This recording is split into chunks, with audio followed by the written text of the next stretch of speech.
The Witch's Mark. Scars on a persecutor's grave. The year was 1692, and 13 people had been hanged for witchcraft in Salem, Massachusetts.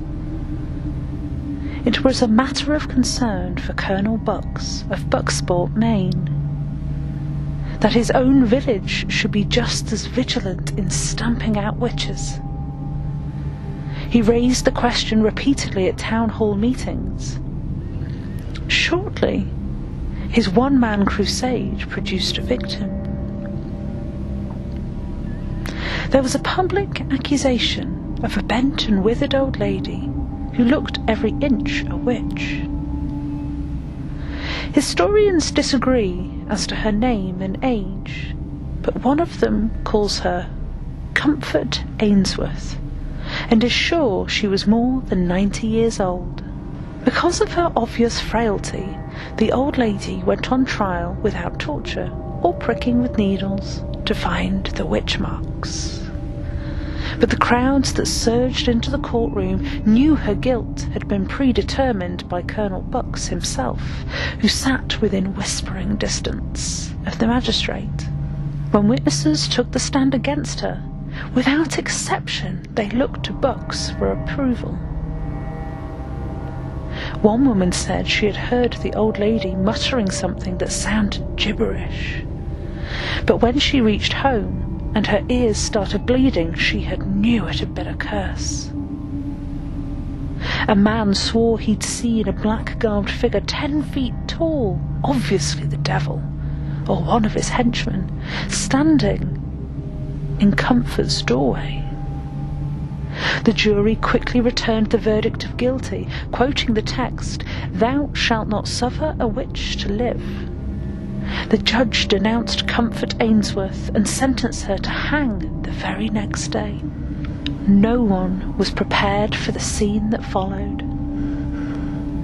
Because she had not been permitted to testify in her own defence, people had assumed that the toothless old woman would remain mute. Before the bailiffs could stop her, she got to her feet and pointed a bony finger at the colonel.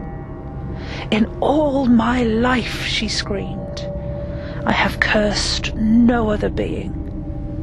But I am capable of laying a curse on you, sir, because you and your toadies have lied me to the gallows.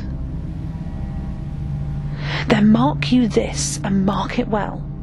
When you go to your grave, which will be soon, I pledge you I shall leave the print of my foot on your gravestone.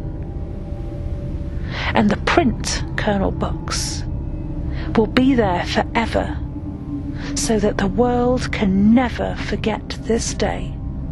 A bailiff clapped his palm to her mouth and carried her from the courtroom, but her words left the village uneasy, and there were few spectators when she was hanged the next morning. Even Colonel Bucks failed to appear. A short 3 months later, Colonel Bucks in fact died from a wasting disease, and the colonel's heirs found that he had written a new inscription into his will. His headstone must be of the most flawless marble, incapable of being stained or besmirched. But in a few days, the relatives were secretly approached by a terrified cemetery worker. He had found a woman's footprint in the marble, and no amount of sanding could seemingly remove it.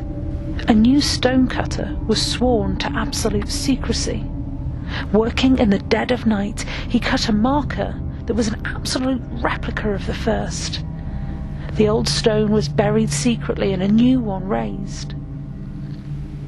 10 days later, the heirs saw crowds of frightened people moving in and out of the cemetery. Joining them, they found that the trick had failed. The shape of an old woman's narrow, stockinged foot was clearly visible in the new stone.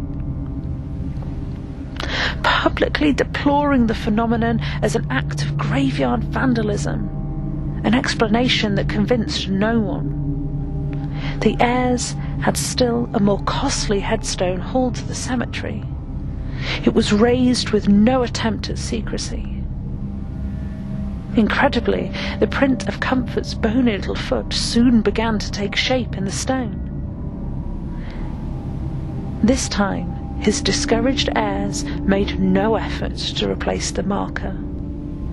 And nearly 3 centuries later, it stands over the grave of Colonel Bucks, the footprint still scarring its surface like a wound that will never heal.